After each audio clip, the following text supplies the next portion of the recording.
বিশ্বের বিভিন্ন অঞ্চলে চলমান যুদ্ধ ও রাজনৈতিক অস্থিরতার কারণে বাংলাদেশের অর্থনীতিতে ব্যাপক প্রভাব পড়ছে। তাই তো বিশ্লেষকদের বলতে শোনা যায়, যুদ্ধ আমাদের ঘরে না হলেও এর প্রভাব আমাদের বাজারে এবং পকেটে পড়ছে। বাস্তবতা হচ্ছে, এখনকার বিশ্ব এতটাই আত্মনির্ভরশীল যে যেখানেই যুদ্ধ লাগুক না কেন তার রেশ আমাদের জীবনেও এসে পড়ে। বিশেষ করে বাংলাদেশের মতো একটি আমদানি রপ্তানি আর প্রবাসী আয় নির্ভর একটি দেশের জন্য এই প্রভাব গায়ে লাগে আরও বড় আকারে।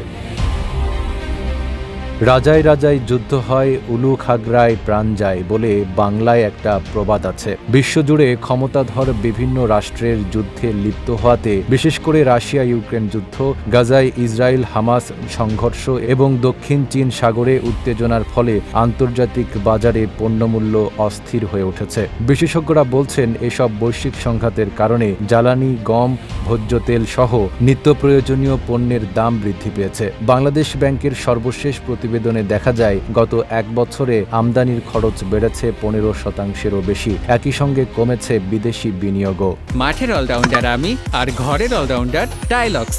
টাইলক্স টয়লেট ক্লিনার, ক্লিন মানেই টাইলক্স। এর সাথে এবার যোগ হয়েছে ইরান ইসরায়েল সংঘাত। উত্তপ্ত মধ্যপ্রাচ্য পরিস্থিতিতে আমাদের নজর এখন তাই সেখানেই। ইরান গুরুত্বপূর্ণ হরমুজ প্রণালী বন্ধের হুঁশিয়ারি জানিয়ে রেখেছে আরেকবার। আর বৈশ্বিক বাণিজ্যে হরমুজ প্রণালীর গুরুত্ব কে না জানে। বিশ্বের প্রায় 20% তেল এই সরু পথ দিয়েই রপ্তানি হয়। ফলে এই জলপথে সামান্য অস্থিরতাও তেলের দামে বড় প্রভাব ফেলে। ইরান যদি কোনোভাবে কয়েক সপ্তাহের জন্য এই স্থানটি বন্ধ করে দেয়, তাহলে বিশ্ববাজারে তেলের দাম বেড়ে যাবে আর এর ধাক্কা এসে পড়বে বাংলাদেশের মতো দুর্বল অর্থনীতির দেশগুলোতে। সরকার জ্বালানি তেলের যে মূল্য সমন্বয়ের চেষ্টা করছে সেটিও বন্ধ হয়ে যাবে। এর পাশাপাশি মধ্যপ্রাচ্য অস্থির হলে রেমিটেন্স কমবে। এটি দেশের অর্থনীতির জন্য বেশ বড় আঘাত।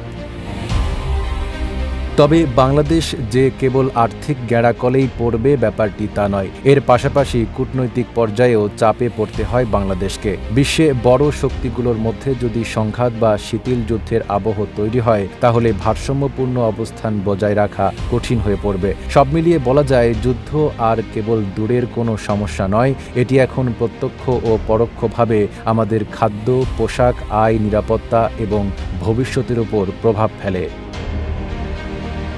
Desk report, Dhaka post.